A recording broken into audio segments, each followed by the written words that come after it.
Perkenalkan, nama saya Jessica Margareta Sitolang, NIM 1903051. Di sini saya akan memaparkan sebagian dari materi yang sudah dipelajari.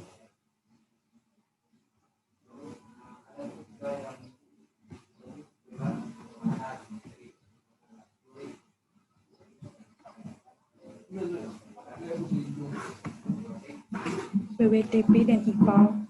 WWTP Wastewater Treatment Plant dan IPAL instansi pengolahan air limbah, yaitu struktur yang dirancang untuk membuang limbah biologis dan kimiawi dari air, sehingga memungkinkan air tersebut bisa digunakan kembali pada aktivitas yang lain. Bahaya air limbah ada 3, yaitu merusak ekosistem, membahayakan kesehatan makhluk hidup, mengurangi ketersediaan air layak konsumsi.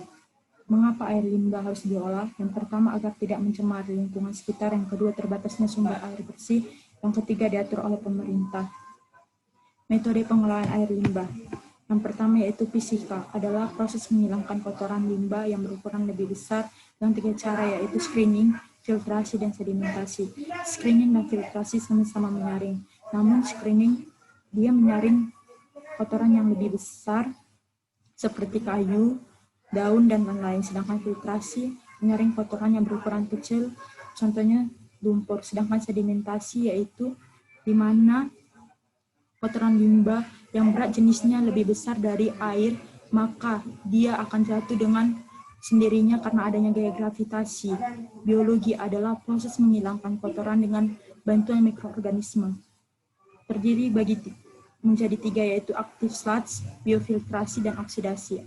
Active sludge yaitu dengan di mana mikroorganisme membantu menguraikan sampah organik sehingga menghasilkan karbon dioksida dan air.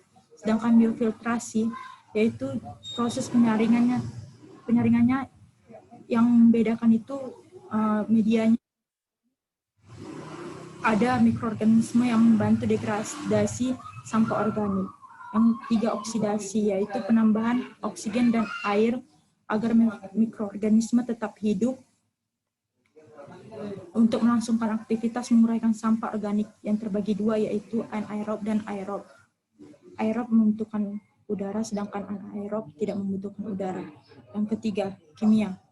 Kimia adalah proses menghilangkan kotoran dengan cara menambahkan bahan kimia di dalam prosesnya. Yang pertama, netralisasi. Netralisasi yaitu adalah saat limbah sangat asam atau basah, maka akan dinetralkan terlebih dahulu. Sedangkan koagulasi yaitu adanya penambahan koagulan untuk mengendapkan koloid, minyak, atau susu. Sedangkan flokulasi yaitu adanya gumpalan yang tujuannya agar gumpalan di limbahnya yang susah mengendap sehingga terbentuk flok, sehingga beratnya itu lebih berat dari kotoran akan jatuh karena adanya gaya gravitasi. Yang ketiga, adanya sedimentasi, absorpsi, proses penyerapan kotoran dengan bantuan absorben melalui karbon aktif. Selanjutnya, 3 langkah pengolahan limbah. Yang pertama, primer, tujuan untuk menyaring atau memfilter limbah padat. Metodenya filtrasi sedimentasi. Sekunder, tujuannya menghilangkan BOD, kebutuhan oksigennya terlarut yang dibutuhkan mikroorganisme untuk menguraikan senyawa organik. Metodenya oksidasi dan rumput aktif. Tersier, tujuannya untuk mendapatkan air bersih setelah melewati proses primer dan sekunder. Metodenya menghilangkan senyawa organik yang beracun, logam berat, dan bakteri dengan cara klorinisasi atau menambahkan klorin. Yaitu aliran pengolahan limbah. Yang pertama itu adanya screening, penyaringan kotoran-kotoran yang besar. Setelah itu adanya koagulasi atau tahap penambahan koagulan, contohnya aluminium sulfat atau tawas. Baru penambahan aluminium sulfat dan tawas dengan cara mengaduk sehingga kotorannya menumpuk di atas permukaan air, sehingga flokulasi dengan pengadukan lambat berbentuk flok atau gumpalan, sehingga gumpalan yang awalnya di atas permukaan air akan jatuh sehingga akan mengalami sedimentasi ke bawah. Setelah kotoran terpisah ke bawah, akan mudah difiltrasi, kemudian ditambahkan disinfektan, contohnya penambahan klorin, prosesnya itu disinfeksi. BFD. BFD air limbah ditampung di bak penampung air limbah, kemudian mengalami koagulasi dan sedimentasi dengan cara penambahan tawas. Ketika air limbah sangat asam, maka akan ditambahkan senyawa basa yaitu natrium hidroksida, natrium karbonat, kemudian diaduk koagulasi, pengadukan secara tepat. Koagulasi pengadukan secara lambat, kemudian yang mengendap dialirkan ke bak penampung lumpur. Kemudian ada proses aerasi, penambahan udara agar mikroorganisme tetap melangsungkan aktivitasnya untuk menguraikan limbah organik. Kemudian proses filtrasi, lalu setelah jernih untuk menghilangkan bakteri ditambahkan klorin atau proses klorinisasi sehingga diperoleh air olahan. Yaitu ada pengertian BOD, yaitu suatu karakteristik yang menunjukkan jumlah oksigen yang terlarut yang diperlukan mikroorganisme untuk menguraikan. Adapun persyaratannya yang dalam tabel tersebut. Yang kedua COD, yaitu jumlah oksigen yang diperlukan untuk menguraikan seluruh bahan organik yang terkandung dalam air.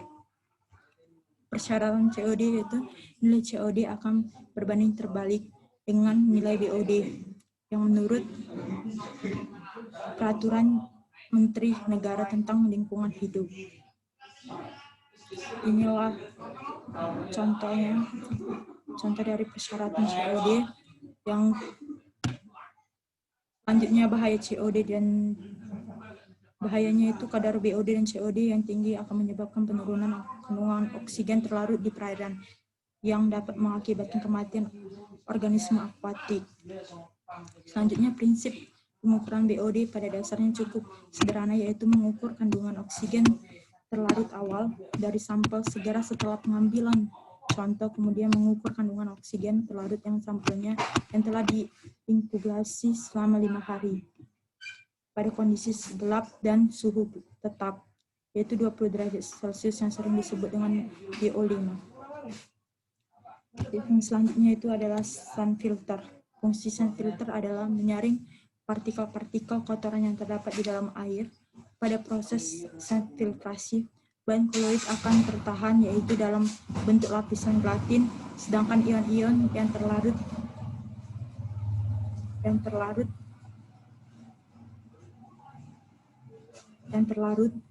akan dapat mengendap. Media filter yang digunakan pada pressure sun filter adalah silika sand. Media penyaringan pasir silika, yaitu media filter air yang satu ini dapat digunakan secara efektif dalam melakukan penyaringan air. Pasir silika dapat menyaring partikel-partikel lainnya yang terdapat di dalam air. Memisahkan air dan lumpur biasanya difungsikan sebagai free filter. Karbon aktif, produk olahan dari arang batok kelapa, ini berfungsi untuk menyerap bau, menghilangkan warna kuning, dan unsur-unsur yang merugikan di dalam kandungan air. Butiran pemfilter atau pasir geoloid. Pasir geoloid berfungsi untuk meningkatkan kadar oksigen, memberikan segar dalam air, dan menyerap zat kapur ringan dalam air. Perloid. Perloid berfungsi untuk mengurangi kandungan kadar besi dalam air. Kandungan kadar besi yang banyak pada air mengakibatkan air tersebut memiliki bau karat berwarna keruh dan kuning, dan munculnya minyak pada permukaan air. Selanjutnya, pasir mangan. Fungsi pasir mangan dalam proses penyaringan air adalah untuk mengurangi kandungan Mn2+, ion mangan. Mangan yang dilarutkan dalam air, kandungan mangan yang berlebih dapat mengakibatkan bau tidak sedap pada air, disertai permukaan air yang berkilau seperti muncul minyak.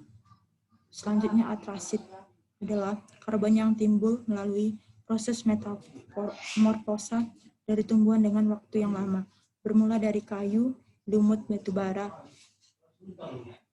bara muda, batu bara atrasit. Atrasit dapat digunakan untuk menghilangkan bau dan rasa yang disebabkan oleh senyawa-senyawa organik.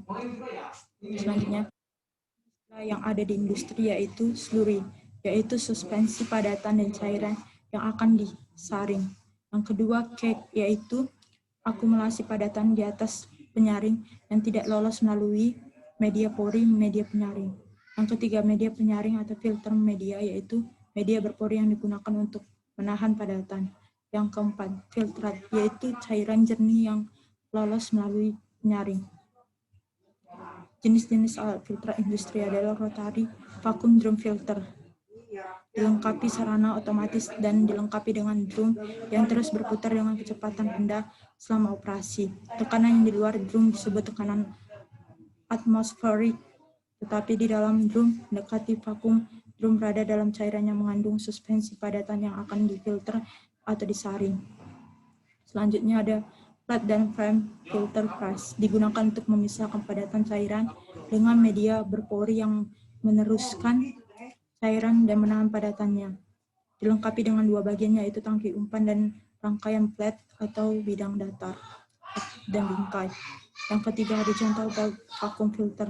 Prinsip kerjanya adalah masuknya kotoran atau slurry masuknya dari atas, kemudian di bawahnya terdapat filter media penyaring, kemudian di bawah terdapat juga saluran vakumnya atau pengisap slurry atau kotoran di atasnya, sehingga kotoran terhisap melewati filter media dan kotorannya tertahan di atas, sedangkan filtrasi atau cairan jernihnya turun ke bawah. Yang keempat, Cartridge filter digunakan sebagai penyaring membran. Prinsip kerjanya yaitu slurry masuk dari atas, kemudian melewati katrika, lalu hasil filtratnya akan keluar dari bawah.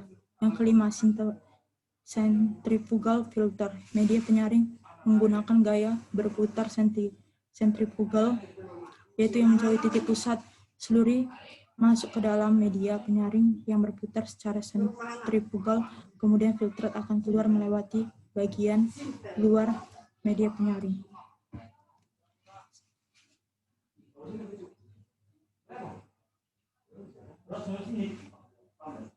Sekianlah presentasi saya tentang materi pengolahan air limbah. Terima kasih.